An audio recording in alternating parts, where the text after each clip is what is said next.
Here with Mr. Terence Crawford himself, arguably the best pound-for-pound fighter on the planet.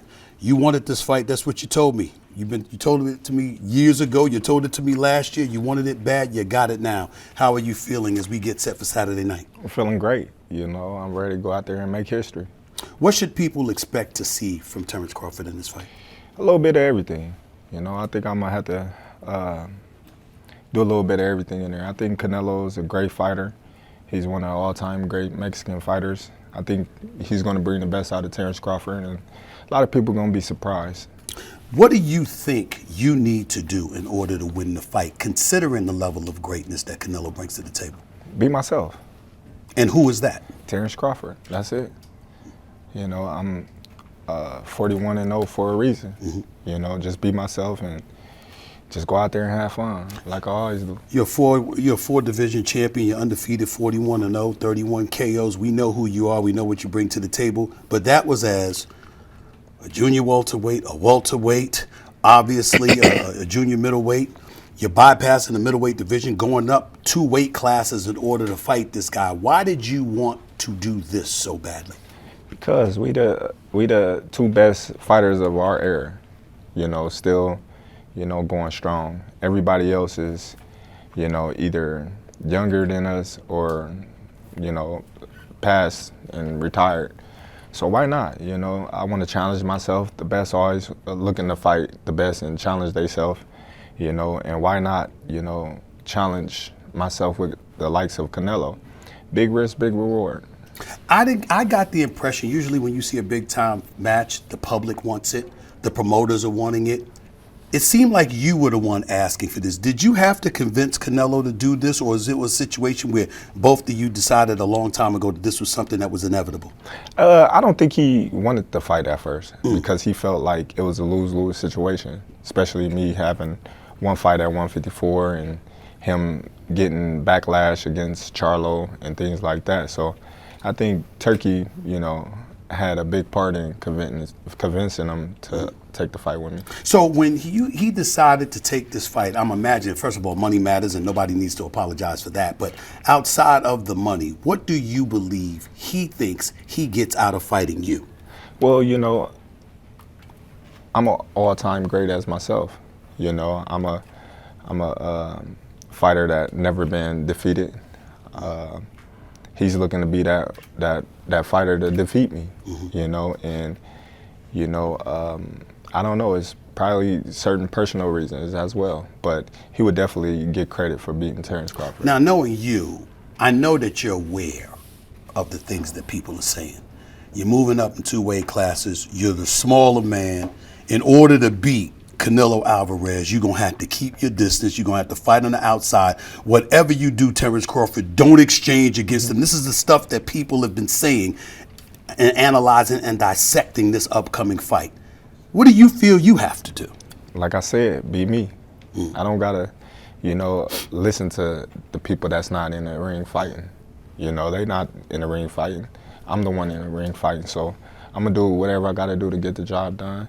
And so be it. That's it. Do you think it's possible that we could end up seeing you exchange with Canelo Alvarez, the bigger man that's been walking around as a super middleweight champion for a while? Is that possible that we gonna see that, Terence Crawford? Just watch the fight. That's it. Just watch the fight. You know, he believed like I believe. You know, a lot of people is looking at Canelo Alvarez like this tank that can't get hurt. We didn't see him hurt before. We didn't see him cut before. You know, he's human just like me, so, you know, he got things to worry about just like I do. When you beat Errol Spence, I think a lot of people anticipated that you were going to win that fight. We didn't anticipate that you would win it as convincingly as you did. One would surmise that at that moment in time, you arrived. But you gave the impression this was just the beginning, that people still weren't giving you the respect that you richly deserved. Do you still find yourself feeling that way? Of course, it's always going to be like that, you know, until I do something, you know, spectacular like I will this Saturday. You know, then after this Saturday, then I think everybody will have no choice but to respect and, you know, call me one of the greatest to ever do it. Do you believe you're one of the greatest to ever do it, or do you believe you are the best to ever do it? I do believe I'm one of the greatest. You know, I don't want to disrespect the fighters that came before me because there was a lot of great fighters, but, you know, I do believe that I'm one of them. Did you want to fight at 168? Or did you have to do that in order to get this fight? Because a lot of people have been wondering, how come you couldn't convince the man to slide down a few pounds, you know, instead of having to go all the way up to 168? What was that about? Well, my thing is this: he's the champion. I want to fight him. It wasn't the other way around, you know. So why put stipulations and rehydration clause and all these, you know, tactics to benefit me when I'm the one that's chasing him, when I'm the one that want to fight him? So it's going to make this victory more meaningful that there wasn't no rehydration clause, there wasn't no, you know, catch weight and things like that. So so you put no conditions on this fight. All you did was sign on the dotted line, got him to sign on the dotted line, and you showing up Saturday night. That's what you're telling us? That's it. As we sit here right now, and you contemplate where you're going from here, others have talked about you possibly retiring because this is the fight that you wanted. You're getting this. If it is as successful as you're proclaiming it's going to be, could we be seeing the end of Terence Crawford after this? You're 37 years of age, but you don't look it. You're certainly not boxing on that level. You're elite, but is this the end? Is this a swan song? Nah, man, listen. I always say we take one fight at a time.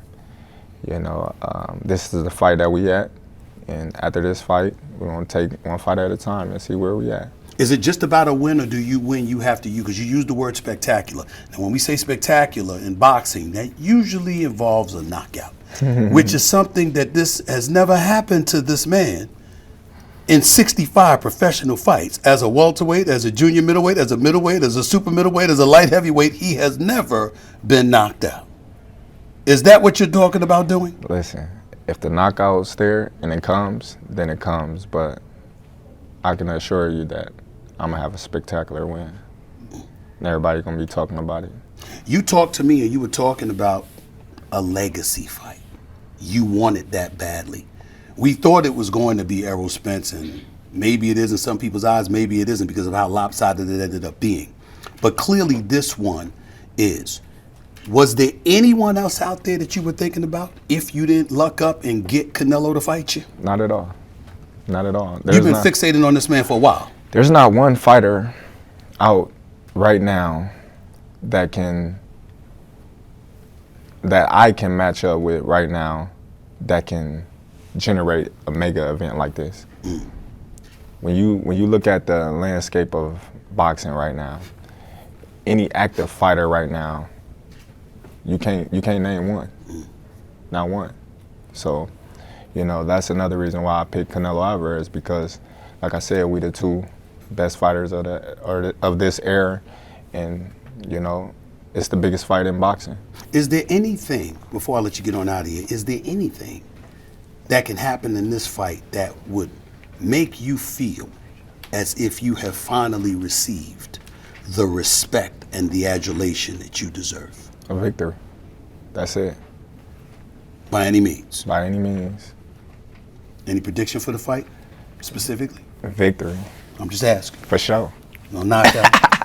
Particular round. If it's there, it's there. It's there, it's there. Victory. What have you been seeing from Canelo Alvarez that let you know something's going to be there? Well, nothing. I just believe in my skills. I believe in me. I believe in my team. You know, I don't gotta see anything in him.